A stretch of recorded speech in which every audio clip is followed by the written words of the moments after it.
అయ్యా అదంతా తప్పుడు ప్రచారం. జూబ్లీహిల్స్ బరిలో నేనే ఉన్నా. మాజీ క్రికెటర్ మహమ్మద్ అజారుద్దీన్ ఏడాదిన్నర కాలంగా నియోజకవర్గ ప్రజలకు సేవ చేస్తున్నా. ఏహని అజారుద్దీన్ జాడలేడు పత్తలేడు. ఇక ఆయన మళ్ళీ బరిలో ఉంటాడో ఉండడో జూబ్లీహిల్స్ ఉప ఎన్నికలో. ఇక మరి మనం అంటే మనం ఒకరి మీదకి ఒకరు ఐసికి తైసి అన్నట్టుగా ఇక జూబ్లీహిల్స్ ఉప ఎన్నిక కోసం ఎదురు చూస్తూ ఉన్నారు దస్తిగుడ్డలు వరిచి. దాదాపు 10ల సంఖ్యలో ఇక కోళ్ళాగలు లెక్కలు కొడుతున్నాయి.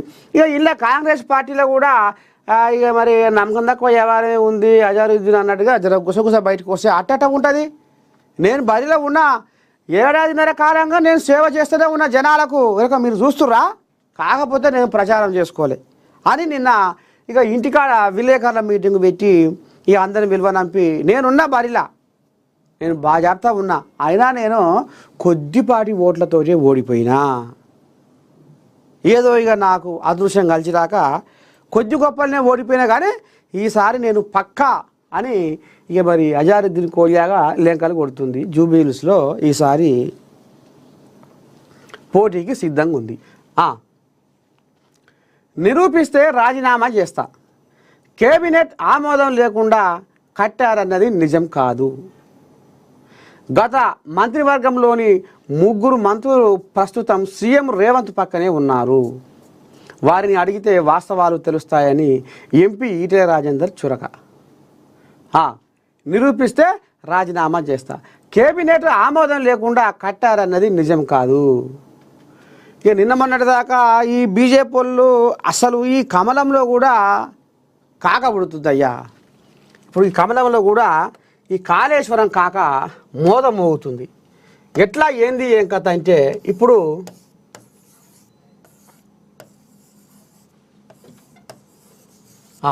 కమలంలో కాక ఏం కాక ఏంది ఏం కథ అంటే గతంలో మోదీ అమిత్ షా ఏమన్నారు, మన హైదరాబాద్కు వచ్చి తెలంగాణ గడ్డ మీద అడుగు పెట్టి వీళ్ళు పదే ఏమన్నారు ఎలక్షన్ల ముందరా అంటే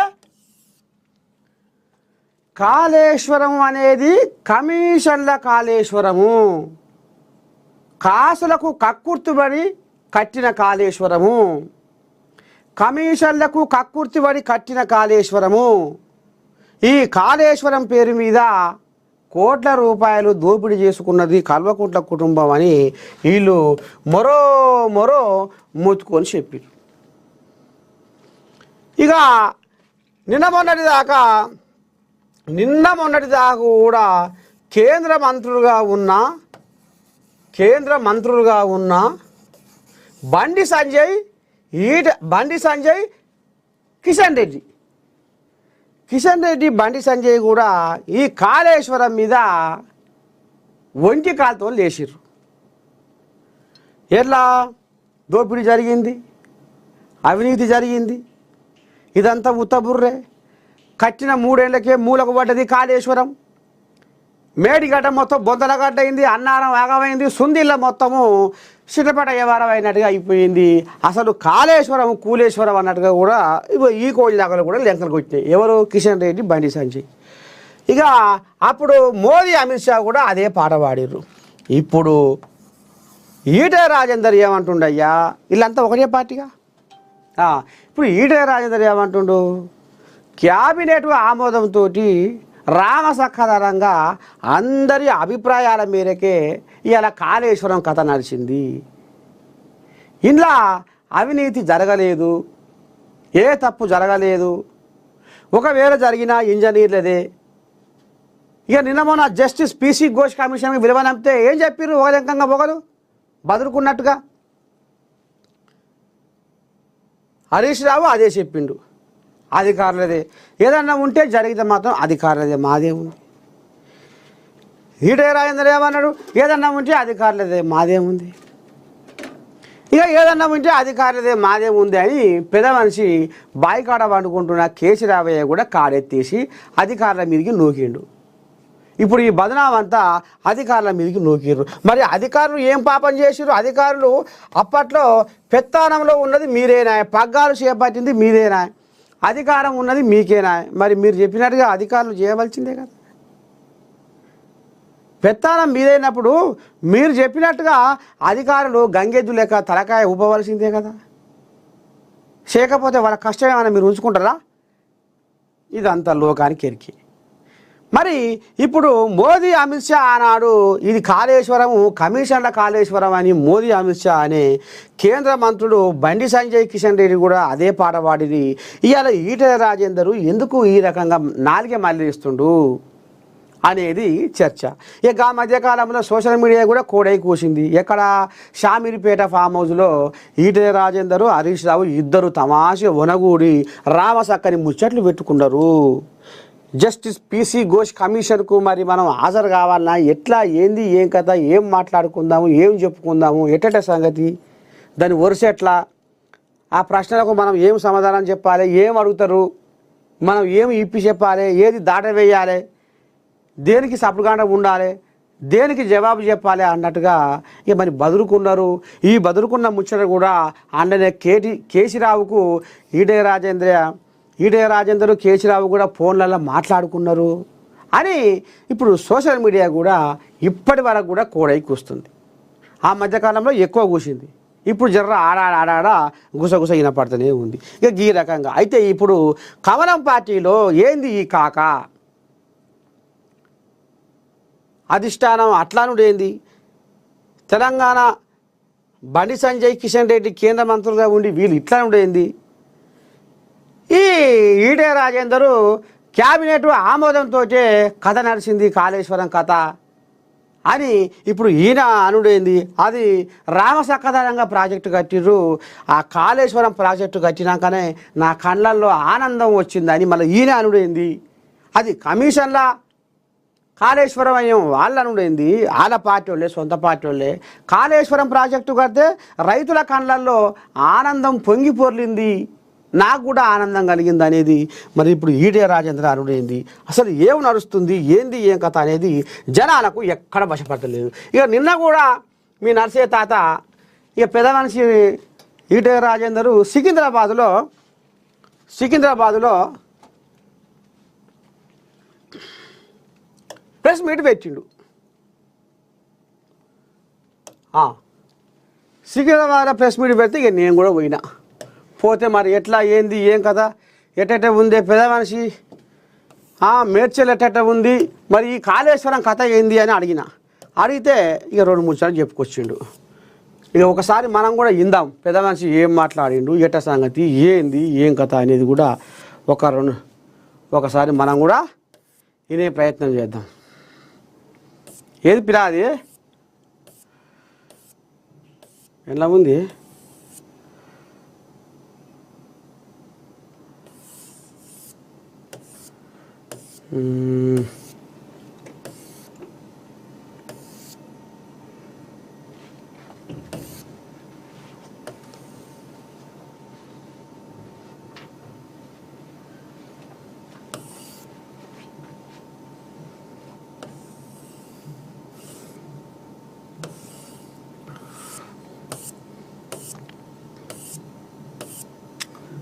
ఆడ ఉంది.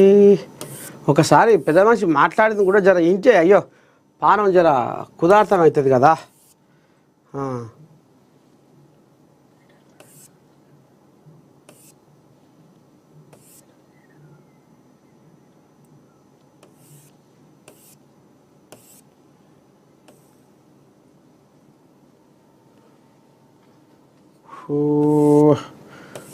దొరుకుతలేదేం పెగా,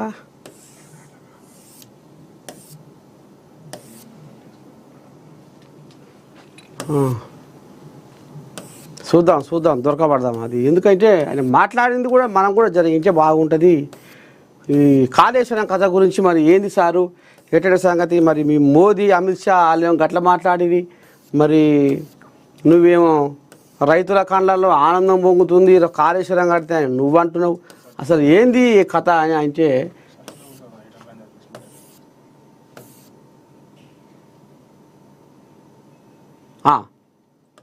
ఇదే గుండెల్లో నిదురించే సింహమై.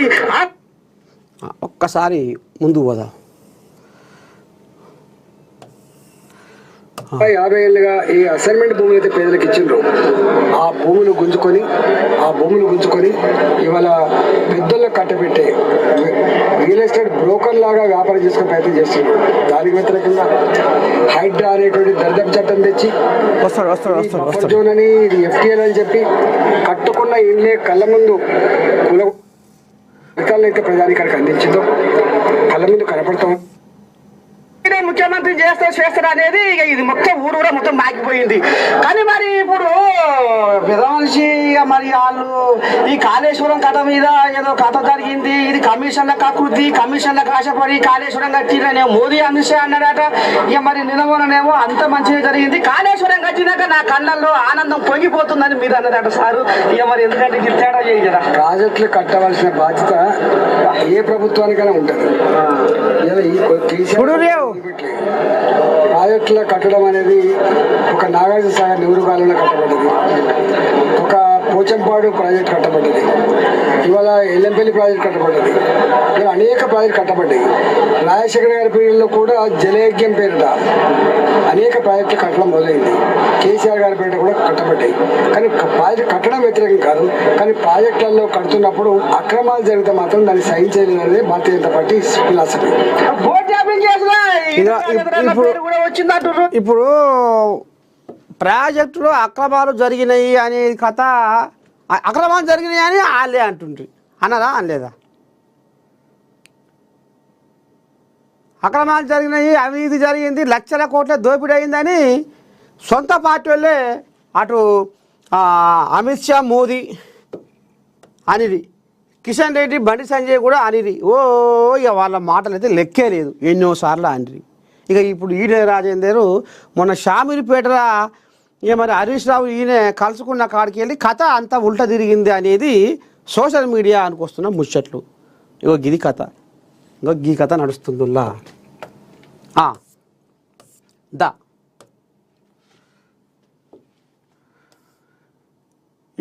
ఇజ్రాయిల్ యుద్ధంలో జోక్యం వద్దు, అమెరికాకు రష్యా స్ట్రాంగ్ వార్నింగ్. వారం రోజులుగా ఇరాన్ ఇజ్రాయిల్ పరస్పర దాడులు, ఎలాంటి సైనిక సహాయం అందించవద్దని అల్టిమేటం. ఇరాన్ ఇజ్రాయిల్ యుద్ధంలో జోక్యం వద్దు. మరి ఇక ఈ కోళ్ళగా ఎప్పుడు శంగడం బింగడం పొయ్యి మీద పెంక లెక్క పేలపిత్త, పొయ్యి మీద పెంకల పేలపిత్త ఎట్లా ఎగురుతుంది? అగో అట్లా ఎగిరే కోళ్ళగా ఇది. ఈ మన అదేంది రష్యాకు ఉక్రెయిన్కు యుద్ధం అయితే నేను సంప్రదింపులు చేసిన మోగోని ఆయన చెప్పుకున్నాడు. మళ్ళీ పోతే భారత్కు పాక్కు యుద్ధం అయితే నేను యుద్ధాన్ని ఆపిన మొనగాన్ని మోగోని, ప్రపంచంలో నేనే రణధీరునని చెప్పుకున్నాడు. ఇక ఇప్పుడు ఇరాన్కు యుద్ధం అవుతుంటే ఇక ఇంట్లో కూడా ఇరాన్ ఇక నీ కథ ఏందో చూస్తా ఖమేనీని ఆయనకు బెదిరింపు. ఈయన మొత్తం ప్రపంచ దేశాల మీద ఈ మొగోడు పెత్తానం చేస్తుండు. కానీ ఒక్క మాట పాటలేదు, పాలన దిగరాదు, ఇప్పుడు ఈయనది బెటరాదు. రోజుకో మాట, పూటకో ఆట. అట్టట తాత మరి నువ్వెట పసిగర్తీ తాత ఈయన ముచ్చట అంటే మొన్నటిదాకా ఏమన్నాడు? భారత్కు పాక్కు యుద్ధం ఆపిన మొగోని నేను అని గల్లెగరేసిండు. ఇక ఏడ పడితే ఆడ మీటింగులలో చెప్పుకున్నాడు. బొల్లి కూతలు మస్తుగా కూసిండు. ఏమని? యుద్ధం ఆపిన మొగోని నేనని. భారత్కు పాక్కు యుద్ధం ఆపిన మోదీకి ఫోన్ చేసిన నా ఒక్క ఫోన్ కాల్తోనే యుద్ధం ఆగిపోయిందని ఇక తీరుగా కదలబడ్డాడు. కానీ ఇప్పుడేమంటుండు? ఇక నిన్న మన మోదీ ఏమయ్యా నువ్వు నోరు తెరిస్తే మాటకు యుద్ధం ఆపినా మోదీకి ఫోన్ చేసినా మోదీ నా మాట వింటాడు, మోదీ నా మిత్రుడు, నా మాట ఆయన గిరి దాటడు, నా వల్లనే యుద్ధం ఆగిపోయిందని బొల్లి కూతురు కూస్తున్నావు, నీ సంగతి ఏంది, నీ కథ ఏందని మోదీ ఫోన్ చేసి బాగానే ఉతికిండట. ఫోన్లో అర్ధగంట సేపు ఉతికిండట. ఇక లాభం లేదు, ఈ కథ ఎటెట్న ఉంటుంది, ఎటెట్న అవుతట్టుంది, ఏమవుతట్టుందని. లేదు నాకు ఏ పాపం తెలియదు, ఏ పుణ్యం తెలియదు, అసలు నేను మోదీకి ఫోనే చేయలే, ఫోన్ చేసి కూడా ఆ ముచ్చట నేను చెప్పలేదు, నాకు సంబంధమే లేదు ఆ ముచ్చటని మళ్ళీ ఇప్పుడు జబ్బలు జారేసి కాడెత్తేస్తుండు. ఎట్లా నమ్మాలే ఏమన్నా ఈయనని? ఏమనుకోవాలి ఈయన ఇప్పుడు? అసలు ఇక ఏమనాలన్నా కూడా అర్థమైతే లేదు. కేఏ పాలక అంటే అధ్వానంగా తయారైపోయింది ఇప్పుడు ట్రంప్ పరిస్థితి. మరి ఇప్పుడు ఈ ట్రంప్కు పేరు ఈ సందర్భంగా మార్చుకుందామా? నేను ఈయనకు కొత్త పేరు పెట్టబోతుంది. ఎందుకంటే మరి ఈ రకంగా పూటకో మాట రోజుకో ఆట ఆడితే ఏమంటారు జనాలు? అమెరికా జనాల ఈయన తిప్పట్లాడే కాడికి వచ్చింది కథ. గదిగా ఇప్పుడు ఈయన పేరు ట్రంప్ కాదు, కంపు అని మనం నేను ఈయనకు ఒక రామశాఖను బిరుదిస్తుంది. నీ అందం సందం సలగుండా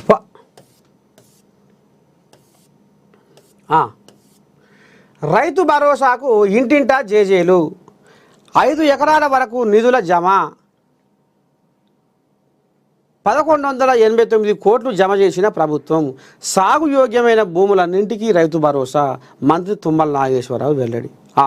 ఇక 5 ఎకరాల వరకు నిధులు జమ అంటే 5 6 30, 5 ఎకరాలు ఉన్న వాళ్ళకు ఇక మరి 30,000 జమ అయినట్టే. రైతు బంధు 30,000 జమ అయినట్టే. ఇక చిన్నగా ఇక రోజుకొక ఎకరం ఇంకా అట్లా పెంచుకుంటూ పోతున్నారు. మొత్తానికి సాగు చేసే ప్రతి ఎకరానికి రైతు భరోసా ఇస్తామని సర్కారు చెప్పుకొస్తున్న ముచ్చట. బనకచర్లను అడ్డుకోండి, తెలంగాణ ప్రయోజనాలకు విరుద్ధంగా ప్రాజెక్టు ప్రతిపాదన. GWDT రాష్ట్ర పునర్విభజన చట్టం ఉల్లంఘనకు పాల్పడుతున్న ఏపీ. గోదావరి 1000, కృష్ణాలో 500 TMCల జలాల వినియోగానికి బ్లాంకెట్ NOC ఇవ్వండి. మూసీ పునరుజ్జీవానికి నిధులు కేటాయించండి.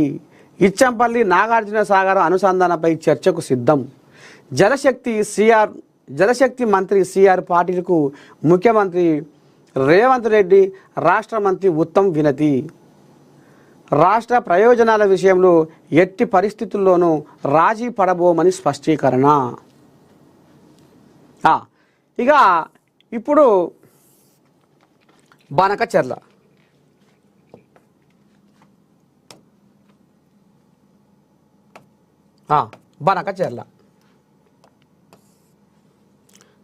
గోదావరి మీద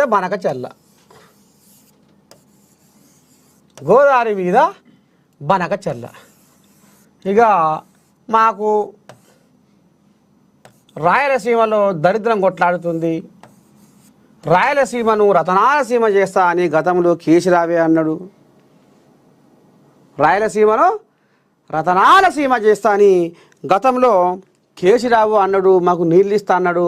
ఇప్పుడు గోదావరి మీదంగా మేము బనకచెర్ల ప్రాజెక్టు కట్టుకొని నీళ్లు కొనబోతే మీకు ఏం ఇబ్బంది అవుతుంది?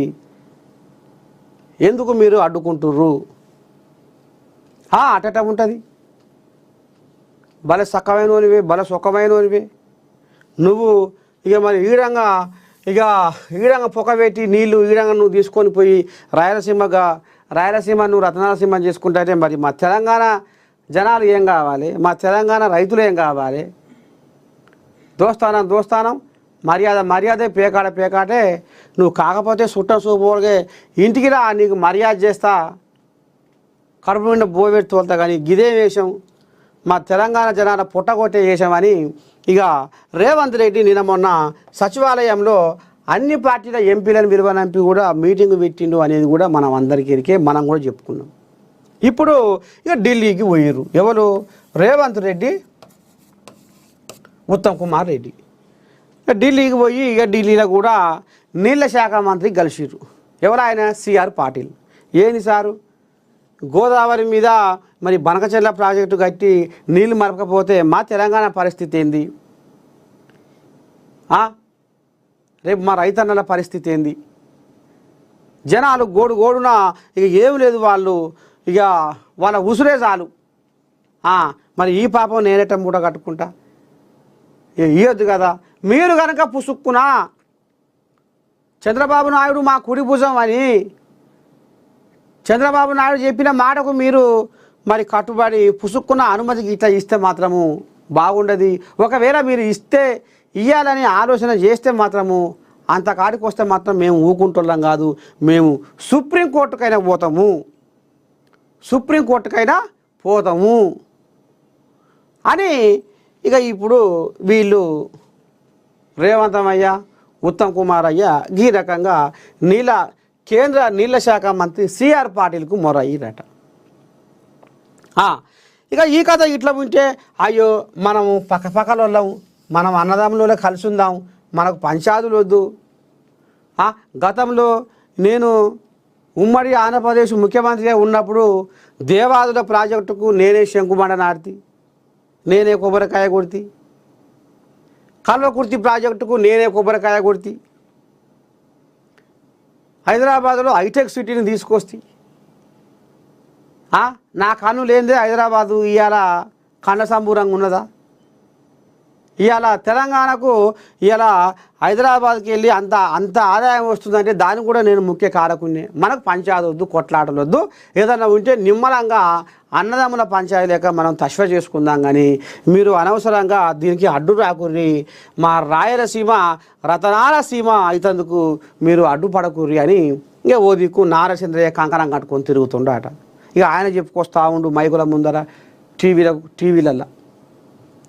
ఇక మరి ఈ పంచాయతీ వద్దు, మీరు పర్మిషన్ ఇవ్వద్దు, మీరు పర్మిషన్ ఇస్తే మేము సుప్రీంకోర్టు పోతాం అనేది ఏమో వీళ్ళు అంటారు, కాంగ్రెస్ వాళ్ళు అంటారు. లేదు మనం అన్నదమ్ముల పంచాయతీ లేక, అన్నదమ్ముల భూ పంచాయతీ లేక, అన్నదమ్ముల వ్యవహారం లేక మనం కలిసిమెలిసి గొడవ పడకుండా మాట్లాడుకుందామని నారచంద్రయ్య అంటుండు.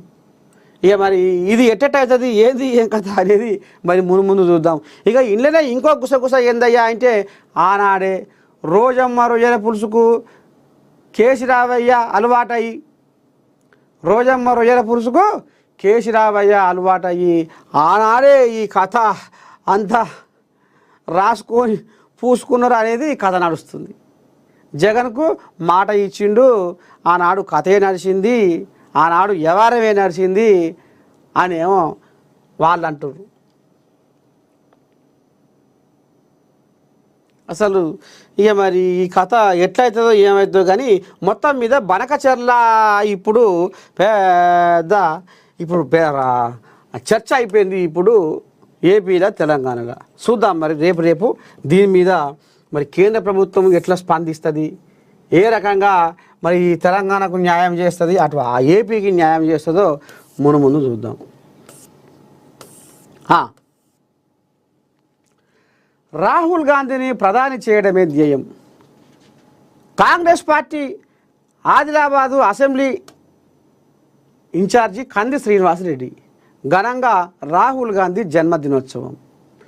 ఇక కాంగ్రెస్ పార్టీ కార్యకర్తలు, చోటామోటా నాయకులు ఇక మరి ఈ రకంగా వాళ్ళతోటి మమేకమయ్యి ఇక మరి ఇవాళ పెద్ద మనిషి కూడా ఏమనుకొస్తుందంటే, రాహుల్ గాంధీ కులగాన చూసే ఇవాళ మోదీ రాహుల్ గాంధీని ఆదర్శం తీసుకొని ఇవాళ దేశం వెలుపున కులగణనకు మరి వాళ్ళు శ్రీకారం చుట్టిర్రు అన్నట్టుగా మరి ఈ కాంగ్రెస్ వాళ్ళు కూడా అనుకొస్తుర్రు.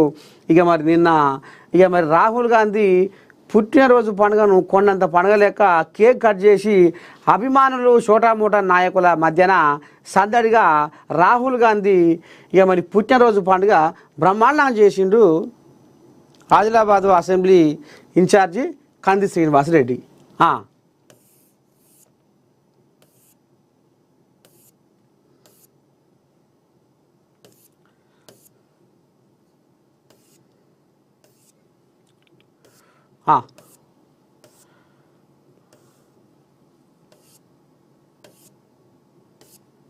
ఇంకేముంది,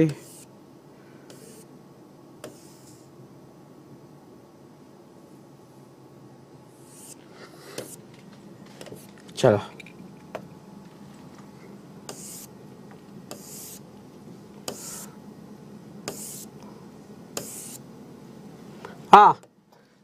నమస్తే తెలంగాణ. ఇల్లే ఉంది, ఇక ఇళ్ళ గదే ఉంది. బాబుకు దాసోహం, రేవంతు ద్రోహం. ఎట్లా అంటాం మనం? బాబుకు దాసోహం, రేవంతు ద్రోహం. ఒకసారి మనము ఈయన మాట్లాడింది, రేవంతు మాట్లాడింది ఒకసారి ఈయనే ప్రయత్నం చేద్దాము. దా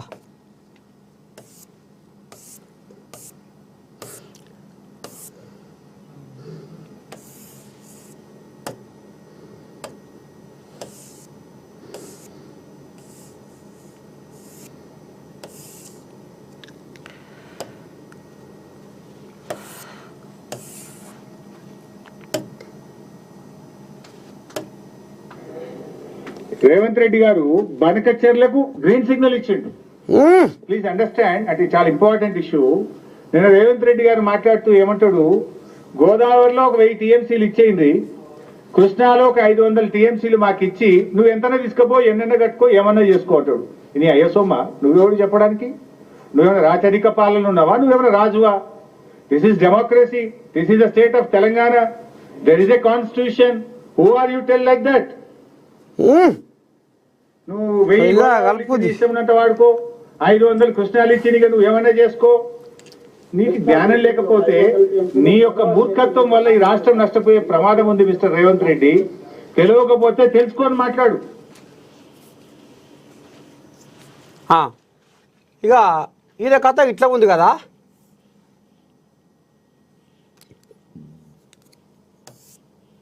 ఇప్పుడు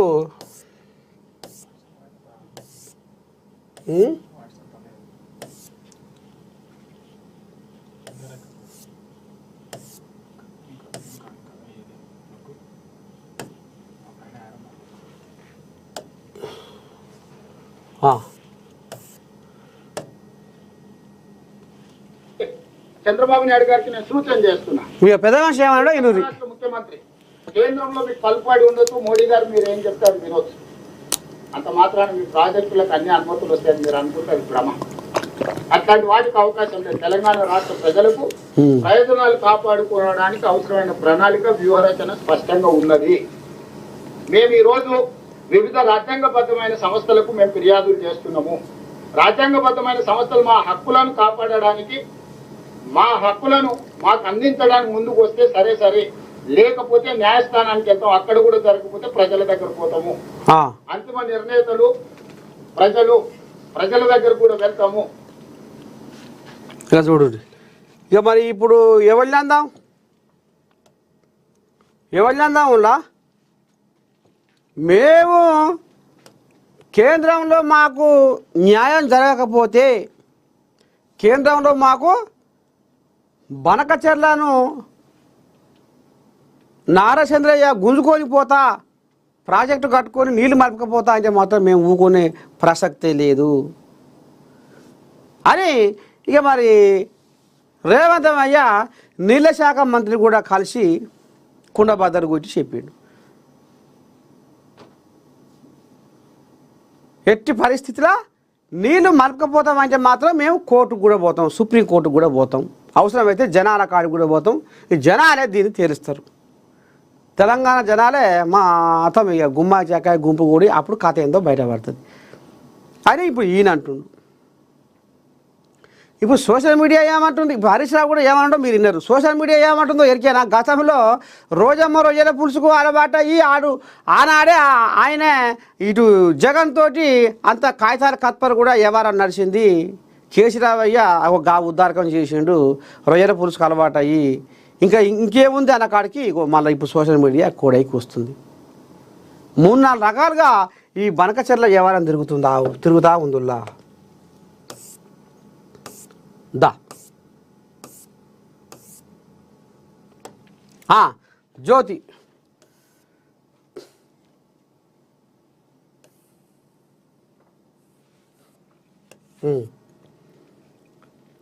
బనకచెర్లను అడ్డుకోండి, మళ్ళా అదే ఇంకా అదే కథ ఉంది. జస్టిస్ వర్మ ఇంటి ప్రాంగణంలో నోట్ల కట్టలు నిజమే. కనీసం 10 మంది ప్రత్యక్ష సాక్షులు చెప్పారు. జడ్జి ఇంట్లో ఎవరో నోట్ల కట్టలు పెట్టడం అసాధ్యం. జస్టిస్ వర్మ అవినీతి నిజమేనని రుజువైంది. 64 పేజీల నివేదికలో త్రిసభ్య కమిటీ వెల్లడి. దండం పెడితే ఇక ఎవరిని నమ్మాలే? అందుకనే తల్లిని పిల్ల నమ్మే కాలం కాదు అని అంటుంటారు పెద్దలు. ఇక చూడు, రంగులేని బట్టమాట సాగదు, న్యాయం చెప్పే గొంతు మూగబోయింది. న్యాయం చెప్పే గొంతు మూగబాయ అంటే న్యాయం చెప్పే గొంతే ఇక గీ పని చేసింది. జస్టిస్ యశ్వంత్ వర్మ ఇంటి ప్రాంగణంలోని స్టోర్ రూమ్లో పెద్ద మొత్తంలో నోట్ల కట్టలు ఉన్నది నిజమేనని సుప్రీంకోర్టు ప్రధాన న్యాయమూర్తి నియమించిన త్రిసభ్య కమిటీ తేల్చింది. కాలిన నోట్ల కట్టలు దొరికిన ఆ స్టోర్ రూమ్ జస్టిస్ వర్మ ఆయన కుటుంబ సభ్యుల పరోక్ష ప్రత్యక్ష పర్యవేక్షణలోనే ఉండేదని, అనుమతి లేకుండా ఆ గదిలోకి బయటి వ్యక్తులు రావడానికి అవకాశం లేదని స్పష్టం చేసింది. ఈ ఏడాది మార్చి 14న రాత్రి ప్రమాదం జరిగితే 15వ తేదీ తెల్లవారుజామున ఆ గదిలోంచి సగం కాలిన నోట్లను తొలగించారనడానికి ఆధారాలున్నాయని పేర్కొంది. మంటలు ఆర్పే వారికి ఆ రోజు కనిపించినవి చిన్న నోట్లు కావని, ఆ సొమ్ము చిన్న మొత్తం కాదని, జస్టిస్ వర్మ లేదా ఆయన కుటుంబ సభ్యుల ప్రత్యక్ష పరోక్ష అంగీకారం లేకుండా ఆ గదిలో ఎవరు పెట్టలేరని తెలిపింది. ఆయన్ను విధుల నుంచి తొలగించడానికి అవసరమైన అన్ని ఆధారాలు ఉన్నాయని పేర్కొంది. ప్రస్తుతం అలహాబాదు హైకోర్టు జడ్జిగా విధులు నిర్వహిస్తున్న జస్టిస్ యశ్వంత్ వర్మ ఢిల్లీ హైకోర్టు న్యాయమూర్తిగా ఉన్న సమయంలో ఈ ఏడాది మార్చి 14న ఆయన నివాస ప్రాంగణంలోని ఒక స్టోర్ రూములో అగ్ని ప్రమాదం జరిగిన సంగతి తెలిసిందే. ఆ గదిలో కాలిన నోట్ల కట్టల తాలూకు ఫోటోలు అప్పట్లో సామాజిక మాధ్యమాల్లో వైరల్ అయ్యాయి. దీనిపై దేశవ్యాప్తంగా తీవ్ర ఆగ్రహం వ్యక్తం కావడంతో 3 సిట్టింగ్ జడ్జీలతో సుప్రీం సీజే విచారణ బృందాన్ని ఏర్పాటు చేశారు. విచారణలో భాగంగా ఈ ప్యానెల్ 55 మంది సాక్షులను ప్రశ్నించింది. జస్టిస్ వర్మ వాంగ్మూలాన్ని నమోదు చేసింది. విచారణలో తేలిన అంశాలతో 64 పేజీల నివేదికను ఈ ఏడాది మే 4వ తేదీనే సుప్రీంకోర్టు ప్రధాన న్యాయమూర్తికి సమర్పించింది. అందులోని పలు అంశాలు ఇప్పటిదాకా బయటకు వచ్చాయి. ఇప్పుడు పూర్తి స్థాయి నివేదిక ప్రజాబాహుల్యానికి అందుబాటులోకి వచ్చింది. నివేదికలో ఏముందంటే, కనీసం 10 మంది సాక్షులు ఆ గదిలో సగం గాలిన నోట్లను తాము చూసినట్లు తెలిపినట్లు కమిటీ తన నివేదికలో వెల్లడించింది. నేను లోపలికి వెళ్ళగానే గదిలో కుడివైపు ఎదురుగా పెద్ద ఎత్తున 500 నోట్ల కట్టలు నేల మీద పడి ఉన్నాయి. అంత పెద్ద ఎత్తున నోట్ల కట్టలు నేలపై పడి ఉండడం చూసి తీవ్ర దిగ్భ్రాంతికి గురయ్యాను. అలా చూడడం నా జీవితంలోనే అదే మొదటిసారి అని ఒక సాక్షి చెప్పిన వివరాలను నివేదికలో పొందుపరిచింది. అలాగే ప్రమాద స్థలిని శుభ్రం చేయడం, ఆధారాలను ధ్వంసం చేయడంలో జస్టిస్ వర్మ వ్యక్తిగత కార్యదర్శి రాజేందర్ సింగ్ కార్కి ఆయన కుమార్తె దియా వర్మ పాత్రపైన త్రిసభ్య కమిటీ విచారణ జరిపింది. గదిలో ఉన్న కరెన్సీ నోట్ల గురించి రిపోర్టులో రాయొద్దని రాజేందర్ సింగ్ కార్కి తమతో చెప్పినట్లు మంటలు ఆర్పడానికి వెళ్ళిన అగ్నిమాపక శాఖ సిబ్బంది త్రిసభ్య కమిటీకి వెల్లడించారు. ఒకవేళ ఇది తనపై పన్నిన కుట్రగా జస్టిస్ వర్మ భావించి ఉంటే ఆయన వెంటనే పోలీసులను సంప్రదించి ఫిర్యాదు ఎందుకు చేయలేదని ఢిల్లీ హైకోర్టు సిజేఐ దృష్టికి కానీ ఎందుకు తేలేదని ప్రశ్నించింది. 5 సెక్యూరిటీ గార్డులు నిరంతరం కాపలా కాసే సిట్టింగ్ జడ్జి ఇంటి ప్రాంగణంలోని స్టోర్ రూమ్లో ఎవరో వచ్చి నోట్ల కట్టలు పెట్టడం అసాధ్యమని స్పష్టం చేసింది. మొత్తానికి దొంగతనం బయటపడింది. ఆయన ఇంటి చుట్టూ తేనెటీగల లెక్క బుయ్య తిరిగే తేనెటీగల లెక్క కాపలా కాసే మరి గంతమంది 5-6 మంది సెక్యూరిటీ ఉన్నాక అది నాకు సంబంధం లేదు, ఎవరో తెచ్చిపెట్టిరేవో నన్ను బదనాం చేస్తాను కంటే ఎట్లా నమ్ముతారు? ఆఖరికొసరకల్లా ఇవాళ జస్టిస్ వర్మ ఇంటి వద్ద నోట్ల కట్టలు నిజమే, ఆయన అక్రమంగా సంపాదించుకున్నవే, ఆయన అడ్డదారిన పోయినాయి, న్యాయాన్ని తొక్కేసిండు, ధర్మాన్ని దారి తప్పించిండు, సత్యాన్ని సమాధి చేసిండు. ఇవాళ అధర్మాన్ని ఇవాళ నెత్తికెక్కించుకొని ఇవాళ ఈ రకంగా ఇవాళ యావత్ దేశ ప్రజల ముందు ఒక జడ్జి తలదించుకోవలసిన పరిస్థితి వచ్చింది. అంటే నిజం నిప్పు లాంటిది, పాపం ఎప్పటికైనా పాకానికి వచ్చి పంట పంతది, ఎప్పటికైనా అది బయటపడాల్సిందే. తప్పు చేసినోడు ఏదో ఒకరోజు బయటపడాల్సిందే, దొంగతనం చేసినోడు ఏదో ఒకరోజు బయటపడాల్సిందే.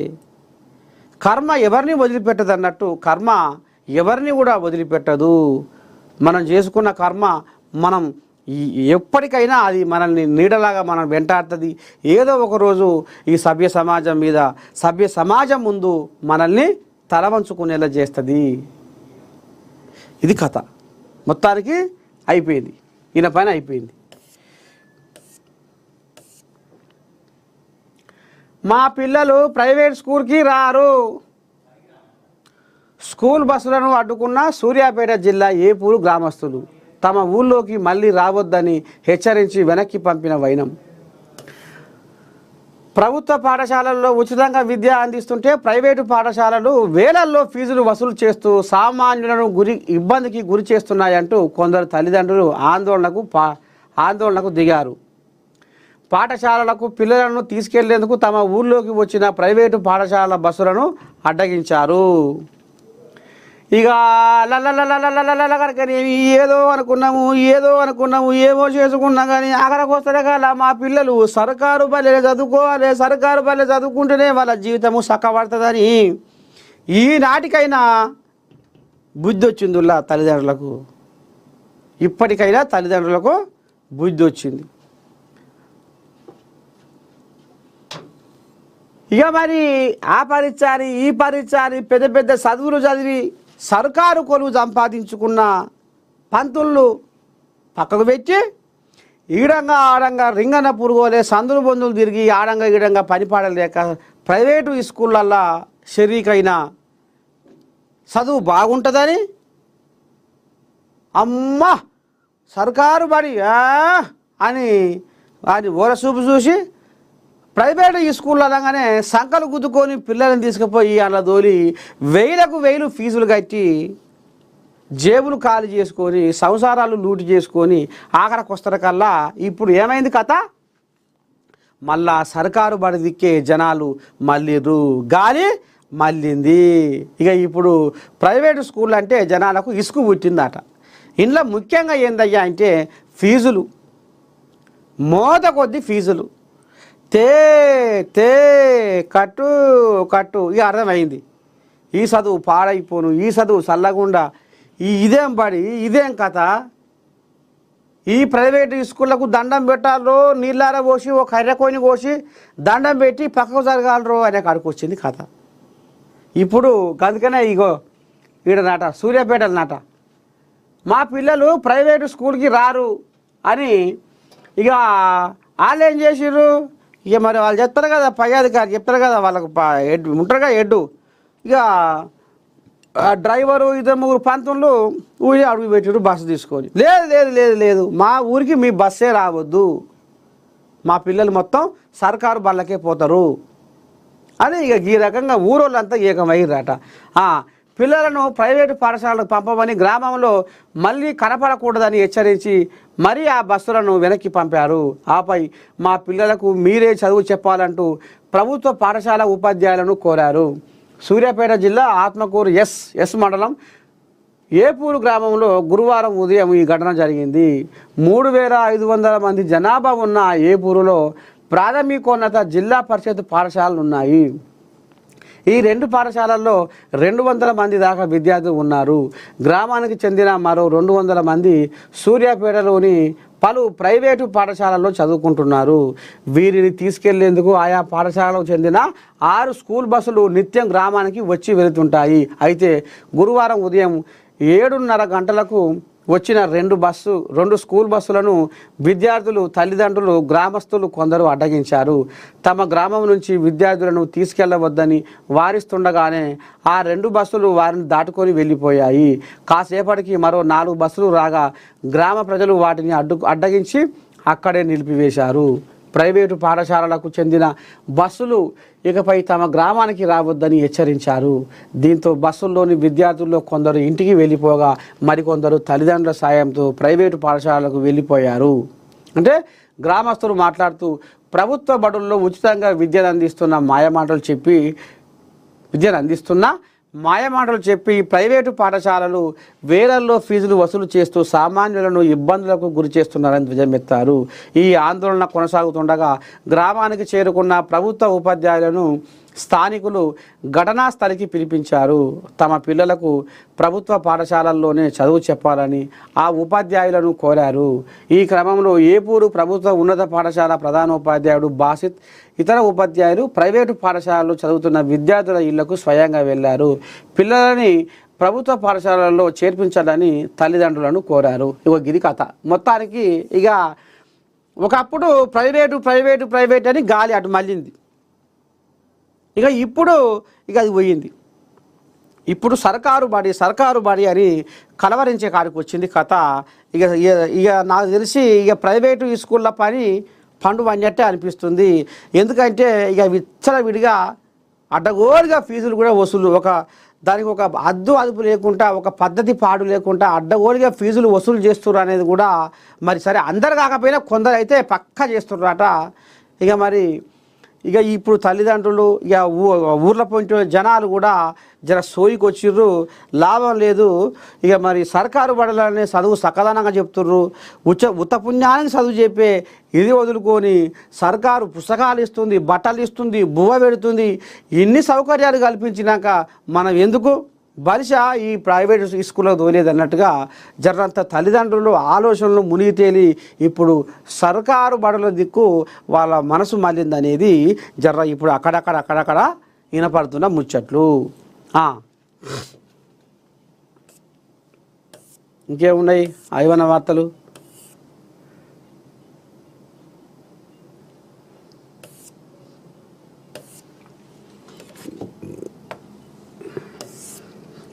దా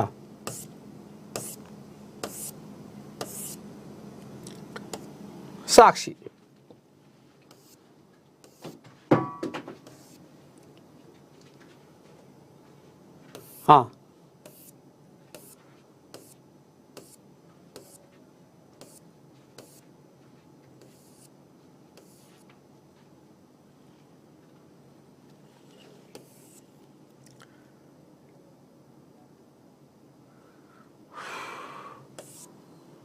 ఏదో మంచి అని చెప్పుకునే ఉన్నాయి. ఓ పిల్లగా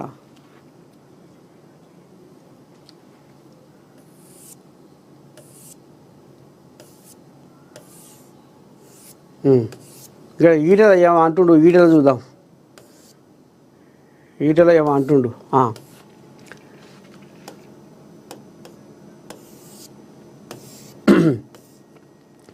కంటోన్మెంట్లో విలేకరుల సమావేశంలో మాట్లాడుతున్న ఎంపీ ఈటెల, ప్రధాని మోదీ నాయకత్వంలో కేంద్రంలో బీజేపీ అధికారంలోకి వచ్చి 11 సంవత్సరాలు పూర్తి చేసుకుంటున్న సందర్భంగా ఈ నెల 22న ఇంపీరియల్ గార్డెన్స్లో భారీ సభ ఏర్పాటు చేస్తున్నట్లు ఎంపీ ఈటెల రాజేందర్ వెల్లడించారు. ఈ సభకు కేంద్ర మంత్రులు G Kishan Reddy, Bandi Sanjay, party incharge Sunil బన్సల్తో పాటు పార్టీ ఎంపీలు, ఎమ్మెల్యేలు హాజరవుతారని తెలిపారు. గురువారం బీజేపీ రాష్ట్ర కార్యాలయంలో ఆయన మీడియాతో మాట్లాడుతూ మోదీ 11 ఏళ్ల పాలన, ఏడాదిగా మల్కాజ్గిరి ఎంపీగా తన పాత్రపై ఈ సభను ఏర్పాటు చేస్తున్నామని చెప్పారు.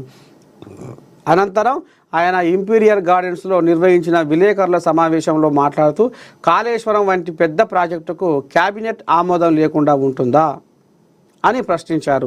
తాను కేసీఆర్ మంత్రివర్గంలో 7 ఏళ్లు మంత్రిగా పనిచేశానని, అయితే ప్రాజెక్టు నిర్మించడం అవినీతిని వేరువేరుగా చూడాలని అన్నారు. ప్రాజెక్టులు నిర్మించడం మంచిదే, కానీ వాటిని అడ్డం పెట్టుకొని సంపాదించడాన్ని తమ పార్టీ వ్యతిరేకిస్తుందని స్పష్టం చేశారు. అధికారం అడ్డం పెట్టుకొని టెండర్ లేకుండా పనులు పంచుకోవడం తప్పని, కాళేశ్వరాన్ని ఏటీఎంగా మార్చుకున్న కల్చర్ను తప్పు పడుతున్నామని అన్నారు. ఈయన కథ ఇది.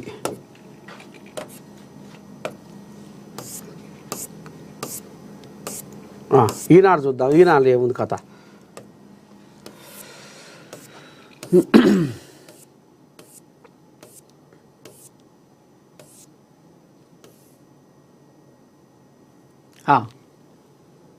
రేపు ప్రపంచ యోగా దినోత్సవం. ఈ లెక్కిందో చూద్దాం. తదాస్తు. మీకేం కావాలి? దృఢమైన శరీరం, తీర్చిదిద్దినట్లుండే సౌష్ఠవం, చక్కటి ఆరోగ్యం, సంపూర్ణ ఆయుష్, మది నిండా ఆహ్లాదం, గుండె నిండా ధైర్యం, తరగని ఆనందం.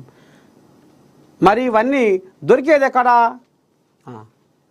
అన్నీ గంపగుత్తుగా ఒక్కచోటే దొరికే జాగా మానవాళికి భారతావని అందించిన అద్భుత ప్రయోగ యోగా. ఇంతేనా?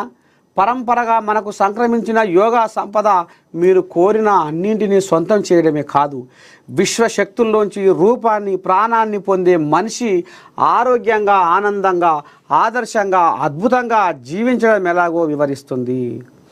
పంచభూతాల నుంచి శరీరానికి, మనసుకు, ఆత్మకు కావలసిన శక్తిని పుంజుకునేది ఎలాగో నేర్పుతుంది. శరీర మాధ్యం కలు ధర్మ సాధనం అన్నది పెద్దల మాట. శరీరం మాధ్యం కలు ధర్మ సాధనం అన్నది పెద్దల మాట. ఏం చేయాలన్నా ఏం సాధించాలన్నా ఈ శరీరంతోనే చేయాలి. దేహాన్ని చురకత్తిలా మార్చాలంటే కొన్ని క్రియలు అనుసరించాలి. అవన్నీ యోగా సాధనలో భాగాలి. మనసు శరీరాల అపూర్వ సంగమంగా మనిషిని మలిచే ఈ మహత్తర ప్రక్రియను ఇప్పుడు ప్రపంచమంతా ఆచరిస్తుంది. దశాబ్దం క్రితం జూన్ 21న ప్రపంచ యోగా దినోత్సవంగా ఐరాస ప్రకటించింది. ఈ పండుగ రోజున యోగా మార్గంలో అడుగు పెడదాం. పదండి, అత్యున్నత స్థితికి చేరుకుందాం. యోగా అనేది ఇన్ని ఇస్తుందట. యోగా చేస్తే ఇన్ని ఇస్తుందట. దృఢమైన శరీరం ఇస్తుందట. తీర్చిదిద్దినట్లుండే సౌష్ఠవం ఇస్తుందట. చక్కటి ఆరోగ్యం ఇస్తుందట. సంపూర్ణ ఆయుష్ ఇస్తుందట. మది నిండా ఆహ్లాదం ఇస్తుందట. గుండె నిండా ధైర్యం ఇస్తుందట. తరగని ఆనందం.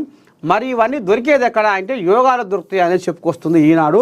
ఇక మరి మీ నర్సయ్య తాత కూడా ఇవాళ ఎల్బీ స్టేడియం పోతుండు.